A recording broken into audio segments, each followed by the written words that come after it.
First of all, let me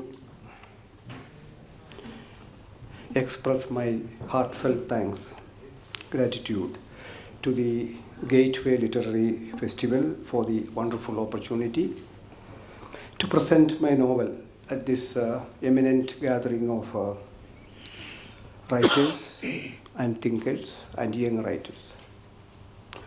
My special thanks to Mohan Kakanadan, who is the director of the festival.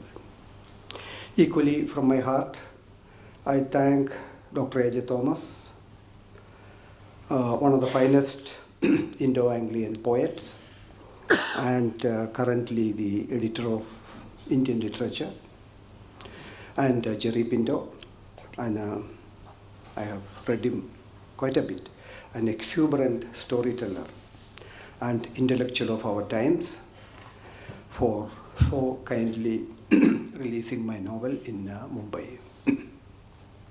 It makes me very, very proud and happy as an author to see my novel in the hands of these two wonderful writers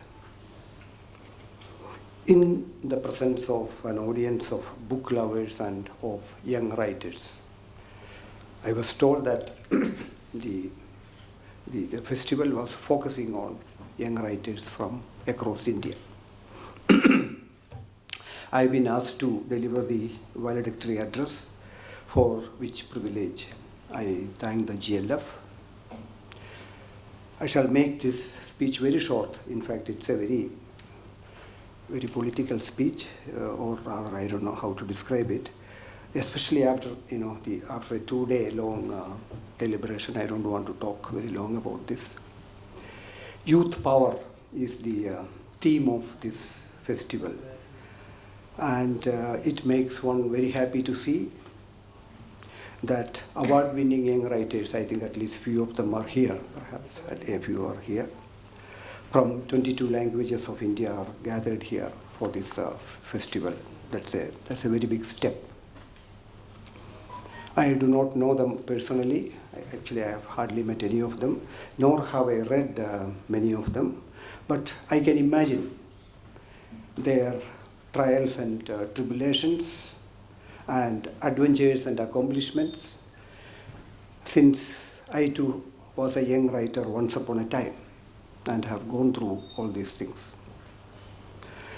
I think the times when I was a young writer, more than 50 years ago, and the present times in which these young writers are writing differ in a very significant manner. The young writers of today face challenges that we never faced in our times. Not only writers, but filmmakers like Sri Adu Gopalakrishnan, we all flowered roughly in the same time. We didn't face these things that the youngsters are today experiencing. We did not write in an atmosphere where independent-minded writers and intellectuals are brutally murdered right in their homes. We never saw writers and intellectuals being harassed by religious and caste fundamentalists through the misuse of legal machinery. We did not see independent thinkers and writers with their own social commitments being hounded and arrested as anti-nationalists.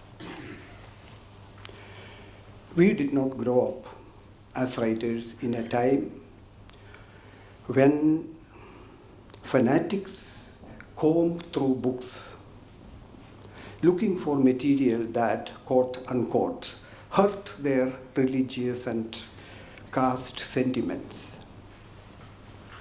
We grew up as writers in times when we were not ridiculed for being secular, and nobody labeled us as pseudo-secular. It was a time when democracy was not a dirty word, and patriotism was a great, shining democratic value, not a piece of obscene jingoism drummed up as the occasions required. Since I am not a young writer anymore, I cannot say I speak for them, but I can only say that the times have changed and India has changed, and we live in India communally charged as never before. What you eat can bring death upon you. The God you follow, the God you believe in, can bring death upon you. You can be brutally assaulted for what you speak or write. Patriotism has become a subcategory of a certain kind of religious identity and political identity. The most frightening part is the communalization of the media. The media is ruthless in its promotion of communal and fascist agenda. Today, for example, in a warlike atmosphere, we hear the armed forces and the government using a language of restraint. But frighteningly, we hear the media screaming for an all-out war. The media's warmongering is terrifyingly irresponsible. It is the most suicidal form of patriotism. I am a worried Indian. I do not know where we are going. If I can claim by the sheer number of years I have lived, any right to offer a suggestion to young writers, it would be this. Do not ever submit your mind or heart to any religious, political, or caste ideology. Do not be a lackey of politicians. Be a patriotic Indian by remaining free within yourself from forces of violence and communal and caste hatred. Be a patriotic Indian by standing fast on the side of the poor, because the poor constitute the lion's share of this nation's population. Be a patriotic Indian by consciously standing on the side of the Indian woman, because despite all the talk about equality, women continue to be one of the most oppressed sections of the society in India. And Shabarimala is the most recent and shameful example of this. Be a patriotic Indian by steadfastly standing with the Dalits, with the tribal people, with the fishing people, and other deprived citizens of the nation. Be a patriotic Indian by consciously upholding a clean environment, clean air, clean earth, and clean water.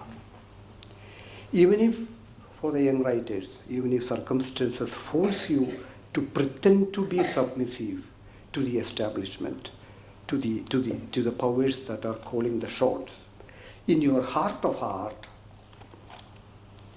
remain free from all religious and political poison that surrounds you. I think a writer's greatest duty goes beyond producing a great work. I think it is to be the greatest duty is to be a good human being and a good citizen first, and then comes the greatness part of it. Can a religious fanatic be a great writer? Can a fascist be a great writer? Can an oppressor of women be a great writer? Can a casteist be a great writer? Perhaps there are such great writers.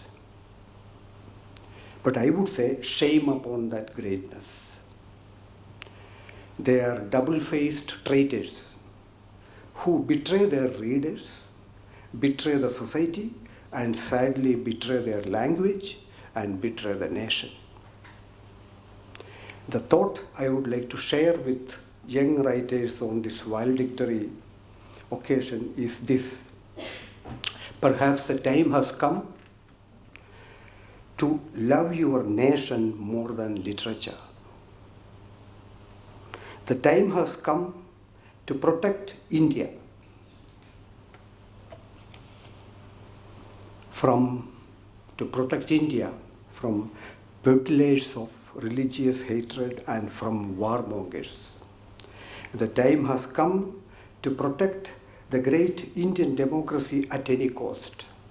The time has come to protect India's great secular tradition.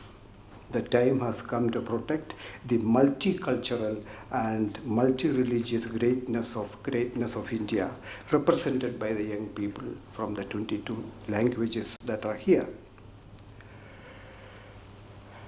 The time has come to protect India.